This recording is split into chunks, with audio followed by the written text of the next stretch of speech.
Hey,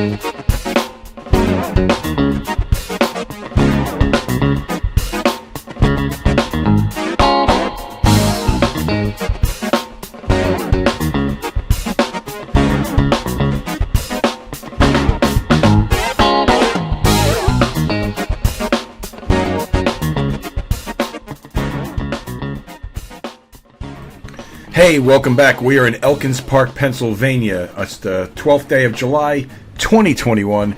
We have a woman who has a wrought iron railing and the leg rotted out on her.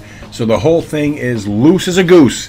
I am going to show you what I came up with about a year ago. I had a customer who was selling her home, and one of the things that the new homeowner wanted was the railing repaired. See how loose this is?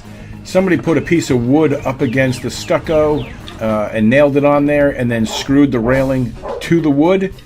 This needs to get repaired, needs to be affordable, and I'm going to show you how to do it.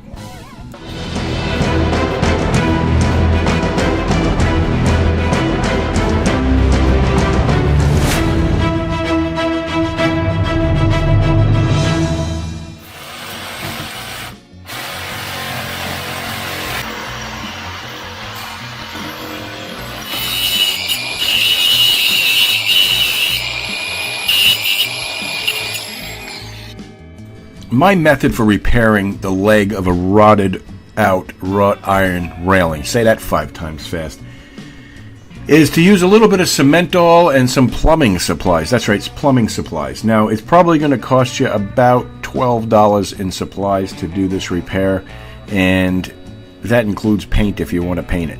So Kitana's mixing up some Cementol here, but she's mixing it up so it's like a Play-Doh. It's going to be very, very thick, not using a whole lot of water. That does 2 things. It keeps it from running and makes it, like I said, more like a Play-Doh so it stays in place. But it also makes it dry super fast. It'll cure super fast because there's not much water in it.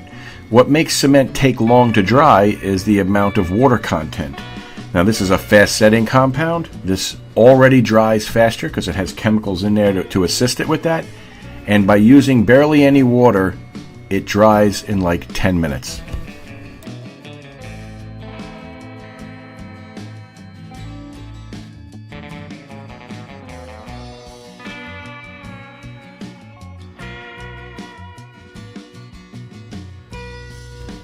My apologies on this. I know my arm is right in the way. You can't really see what's going on. But all I'm really doing is taking that whole thing, sliding it underneath of the railing, dropping that rusted leg into the Cementol. But the real thing that you can't see that's important is I am twisting the base so that I can get screws into at least 3 of the holes there. That's in the flange that's at the bottom. If you're not careful how you put that in, you might only have access to 1 or 2 of them, and that would be terrible. 3 of them is suffice out of the 4. If you can get all 4, you're even doing better. Also, take note to what I'm doing here. I'm padding the top of this with Cementol, and I'm putting it on an angle and tooling it with my finger. This way, when rain hits it, it runs off of the repair, and it doesn't get caught inside of any channel there, rotting the leg out above the Cementol, because that would kind of defeat the purpose now, wouldn't it? And while I got you here and I got your attention, pay attention. Okay, here's what's going on. I asked the client if she wanted me to repaint that so it would be shiny black, or if she wanted me to leave it like that because it tended to blend in with the rest of the railing that's there. Well, she told me to leave it this way. Actually, what she said was leave it dirty. So we're going to leave this the way it is after we get it mounted because it doesn't stand out like a sore thumb. The other option is we could have painted the whole entire railing, but she's going to need a repair on the leg that's at the bottom of the steps. She didn't mention it to us, so when I came, I didn't bring enough materials for that. If you're extra quiet, you can probably hear a Ford rusting at night. No, I'm only kidding. So you don't hear the drill going because my stupid butt, when I recorded this video, hit the wrong button and put everything in slow motion mode. So I've dragged all this video into my editor prior to making this video, and I sped it all up. I compiled that and brought that compiled video into this video and sped it up again, trying to bring it back to what looks like normal speed. And I think it's close, but you don't get any sound with it. So I apologize. You're going to have to listen to my voice and listen to that music that you hear in the background. I'm using a 5/32 drill bit. I'm drilling down. I'm making a pilot hole. Before I pull the drill bit out, I blow the dust out of the way, because this way you're not blowing the dust into the hole. I mean, it makes sense, right? So I'm drilling a 5/32 hole in there, and then I'm just using blue Tapcon screws. I do one hole at a time. This way nothing moves and everything lines up the way I need it to. I'm sure there's a good handful of you that don't live in the city and don't know how they live, what the experiences they have. This is her yard. That is somebody else's yard up there.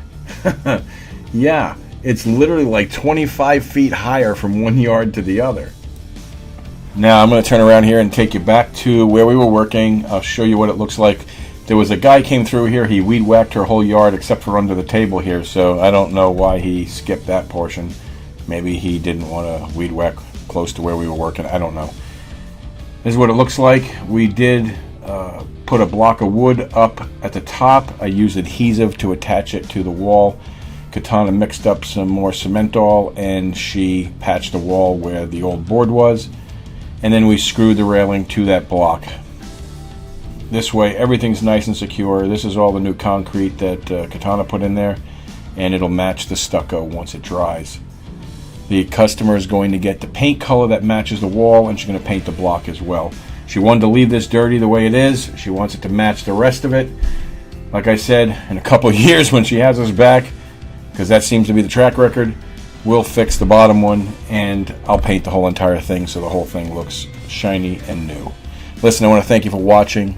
If you enjoyed this video, please leave a like down below, leave a comment, subscribe if you like to watch more videos like this, and if you hit the little bell icon, you know the story. Every channel tells you the same thing. Hit the little bell icon, you'll be notified. You probably know all this already, so do what you want to do.